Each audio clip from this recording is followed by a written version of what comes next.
Bismillah, Assalamualaikum warahmatullahi wabarakatuh. Perkenalkan, nama saya Laude Muhammad Adriansyah dengan NIM R1C12304. Baik, di sini saya akan melakukan presentasi dari tugas mata kuliah geologi batu bara, yang dimana materi presentasi saya pada kali ini yaitu pengolahan dan pemanfaatan batu bara. Baik, langsung saja kita ke materi. Sebelum kita maju melangkah lebih jauh, kita harus tahu dulu apa itu pengolahan batu bara dan bagaimana pemanfaatannya. Pengolahan batu bara atau bahan galian yaitu adalah suatu proses yang bertujuan untuk menghilangkan mineral pengotor di dalam batu bara. Pengotor yang terdapat di dalam batu bara ini berupa mineral yang antara lain adalah mineral lempung, pasir, kuarsa, dan mineral-mineral pengotor lainnya. Proses pengolahan batu bara dilakukan melalui beberapa tahap yaitu preparasi, konsentrasi, dan dewatering.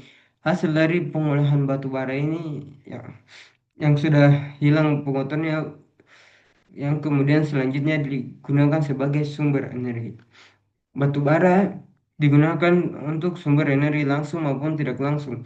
Untuk sumber energi langsung antara lain untuk bahan bakar PLTU, pabrik semen, industri rumah tangga maupun dibuat kokas untuk reduktor pada blast furnace proses metalurgi. Sedangkan batu bara sebagai energi tak langsung yaitu batu bara dikonversi menjadi bentuk lain sebelum batu bara digunakan sebagai energi.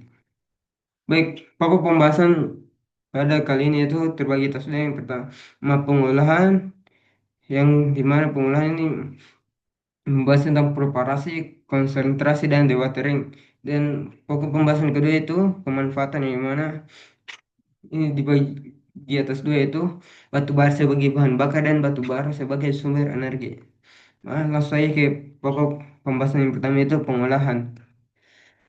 Yang pertama, metode pengolahannya pertama itu preparasi, yang dimana metode preparasi pada batu bara ini merupakan operasi persiapan yang dilakukan untuk mereduksi ukuran butir dan tujuan lainnya yaitu untuk memenuhi ukuran sesuai dengan penggunaannya.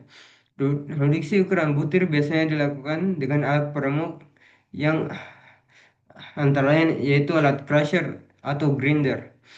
Proses peremukan atau crushing biasanya dikerjakan dalam tiga tahapan, yakni yang pertama yaitu primary crushing, merupakan suatu tahapan untuk meremukan umpan dengan ukuran 2 hingga 90 inci, dan umpan ini biasanya berasal dari hasil tambang. Alat yang digunakan berupa jaw crusher dan gyratory crusher. Yang kedua itu Proses yang kedua itu secondary crushing, yang dimana umpan yang dimasukkan memiliki ukuran sebesar satu hingga 3 inci yang biasanya berasal dari primary crushing. Alat yang digunakan pada secondary crushing ini adalah alat stem mill, roller, dan cone crusher. Dan tahapan yang ketiga itu grinding atau fine crushing, yang dimana dalam proses ini umpan yang dimasukkan berukuran seperempat hingga 3/8 inci. Dengan alat yang digunakan adalah ball mill, tube mill, atau pebble mill, dan rod mill.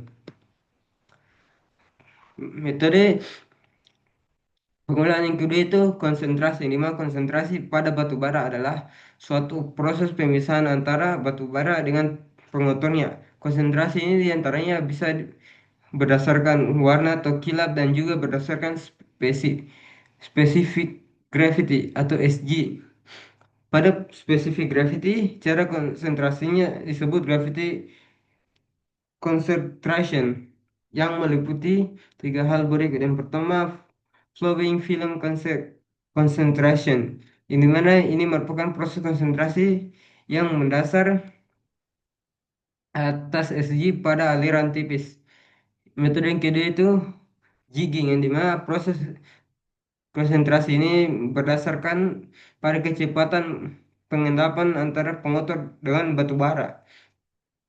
Yang ketiga itu sifat permukaan mineral, yang dimana proses konsentrasi yang berdasarkan pada tenang atau tidaknya mineral terhadap gelombang udara.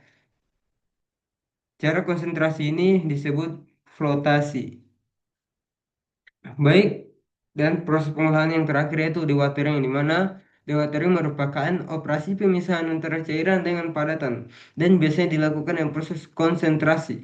Dewatering ini dikelompokkan dalam tiga tahapan, yaitu yang pertama thickening, yang merupakan tahapan pertama pemisahan padatan dengan cairan yang berdasarkan atas kecepatan mengendap batu bara dalam suatu pulp sehingga solid faktornya sama dengan satu atau persen solid lead sama dengan 50%. Yang kedua itu tahapan filtrasi yang dimana merupakan operasi pemisahan padatan dengan cairan dengan cara menyaring sehingga didapatkan solid faktor sama dengan 4 atau persen solid sama dengan 80%. Dan metode atau tahapan yang terakhir itu drying, yang dimana drying ini adalah operasi penghilangan air dengan jalan pemanasan sehingga padatan ini bebas dari cairan 100 atau 100% solid sama dengan 100%.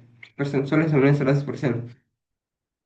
Baik, pokok pembahasan kedua itu pemanfaatan. Pemanfaatan batu bara yang akan saya bahas kali ini itu pemanfaatan batu bara sebagai bahan bakar. Batu bara bermanfaat sebagai bahan bakar karena memiliki kandungan energi yang tinggi, mudah diperoleh dan dapat menghasilkan panas dalam jumlah yang besar dan stabil. Dalam banyak industri, batu bara digunakan untuk proses pembakaran langsung seperti pada industri semen, metalurgi, dan pengolahan mineral karena mampu menghasilkan suhu yang tinggi yang dibutuhkan dalam proses kalsinasi, pembakaran klinker, dan peleburan logam. Penggunaan batu bara sebagai bahan bakar juga lebih ekonomis dibandingkan bahan bakar fosil lainnya, terutama di negara dengan cadangan batu bara yang melimpah seperti Indonesia.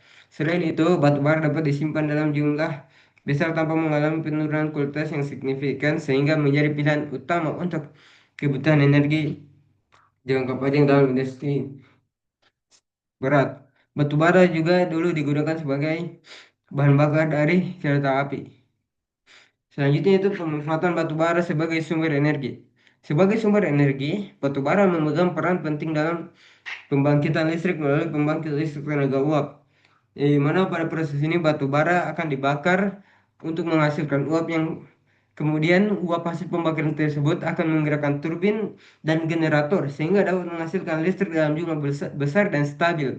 Karena sifatnya yang dapat diandalkan, batu bara menjadi sumber energi dasar atau baseload yang mampu menyediakan suplai listrik secara terus-menerus tanpa bergantung pada kondisi cuaca. Selain pembakaran langsung, batu bara juga dapat dikonversi menjadi bentuk energi lain melalui proses gasifikasi dan liquefaction, yang dimana proses ini dapat menghasilkan gas sintetis, hidrogen, ataupun bahan bakar cair seperti diesel sintetis. Kemampuan konversi ini menjadikan batu bara sebagai sumber energi serbaguna yang dapat digunakan dalam berbagai faktor industri dan sebagian bagian dari strategi ketahanan energi energi nasional. Baik, mungkin itu yang dapat saya sampaikan. Lebih dan kurangnya mohon dimaafkan. Akhir kata, billahi taufiq wal hidayah. Wassalamualaikum warahmatullahi wabarakatuh.